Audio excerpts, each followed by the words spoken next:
If you are capable of causing depression to yourself, I'm saying this not without any concern for your illness or not due to lack of compassion, because that is the nature of what's happening to you. If you are causing depression to yourself, you are able to generate substantial amount of intense emotions and thoughts, but in the wrong direction. If you don't have very strong emotions, very intense thoughts about something, you cannot get depressed. It is just that you are generating thoughts and emotion which work against you, not for you. So you are strong enough to cause depression to yourself because for you to cause a mental illness for yourself, unless you're pathologically ill, which is just a small number of people, rest are all self-created. Most of them are self-created.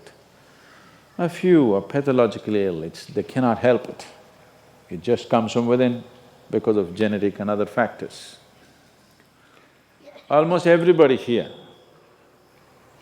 if we train them towards a certain kind of thought process and emotion and push them a little bit with the outside situations, almost everybody will lose their mental balance. They will become clinically ill. They can be driven to madness, I'm saying, because the line between sanity and insanity is very thin. People keep pushing it. You get angry, you're pushing the line. It's a thin line. In fact, when you get angry, you know you're pushing the line. That's why the expression, I was mad at somebody. You're not mad at somebody, you're just going mad. You cannot be mad at somebody. You're just pushing your sanity, the boundaries of sanity, and moving into insanity for a certain period of time and coming back. You do one thing every day, you try this, 10 minutes a day. Try intense anger on somebody. What? You will see in 3 months' time, you will be clinically there. Yes. Just try it if you want. Because if you keep pushing the line, you go mad and you come back, you go mad and you come back, one day you're not able to come back, that's all. One day you're not able to turn back, then you're clinically ill. You must understand, even if you got angry for a moment, you're already ill. Maybe you don't get the certificate of diagnosis. They don't slap a certificate on you that you're gone, but you are going, isn't it? You think it's your right to throw tantrums, you think it's your right to get angry with people, you think it's your privilege to be depressed so that you'll get attention from somebody. You keep playing this, one day you will not be able to turn back. Keep crossing the line every day, one day you will see you cannot cross back. That day, you need a doctor. Till then, everybody needed a respite from you, but the day you can't cross back, they get the respite because now they can catch you and give you to a doctor. Otherwise, you're temporarily going mad every day, many times a day. They cannot even send you to an asylum, they have to bear with you, your family, your friends, your people around you. If you get at least truly clinically ill, we can hand you over. There's one temple in Tamil Nadu, where they chain you and keep you. Where there is no hospital, no psychological for ailments, there's no hospital, there is a temple that somebody created which is supposed to push people back into sanity. So, families just take them and leave them there, they're shackled and left in the temple. You give them some money, they'll feed you, and you're just there like an animal, tied up. I think if hospitals were run like this, a lot of people wouldn't go crazy. They would maintain their sanity. Right now it's too deluxe. If you make hospital extremely comfortable, it'll become an incentive to become sick. And you have incentives in your life to become ill, right from your childhood. You got the maximum attention only when you fell ill. When you are happy, they screamed at you. When you squealed in joy, they screamed back at you, adults. You… then boo-boo, boo-boo, boo-boo, boo-boo.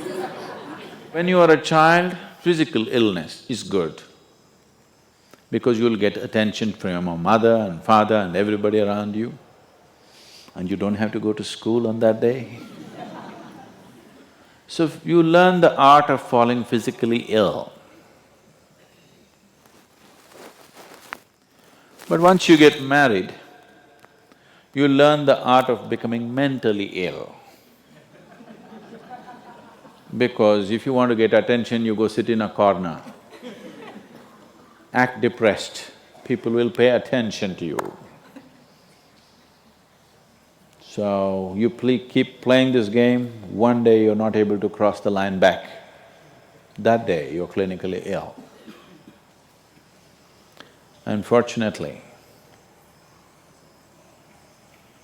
in many ways, not just in the way that I said now, in many different ways, I would say 70% of illnesses on the planet, all kinds, are self-created. Even if you get an infection, there is a way. If you keep yourself in a certain way, physically and mentally, the virus and the bacteria will not work the same way as it works upon somebody else. If you set yourself like this, no matter what's happening, anyway, I have to go and do this, this and this. There's no break from that.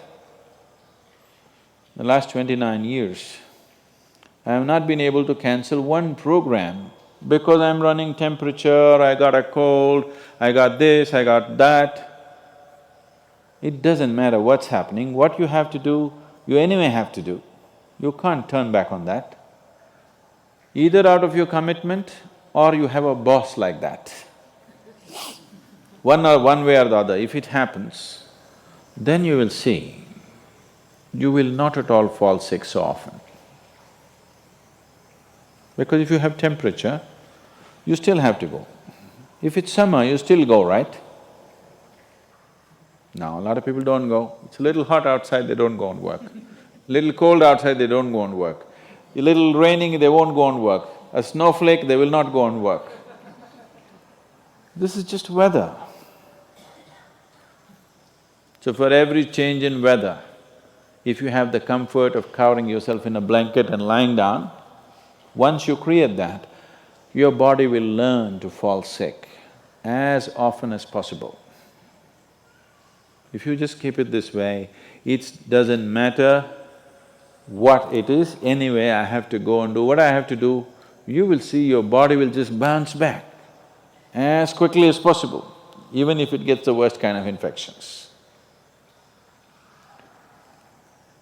So you just have to set the necessary conditions for health, necessary incentives for health, both for yourself and your children if you have them.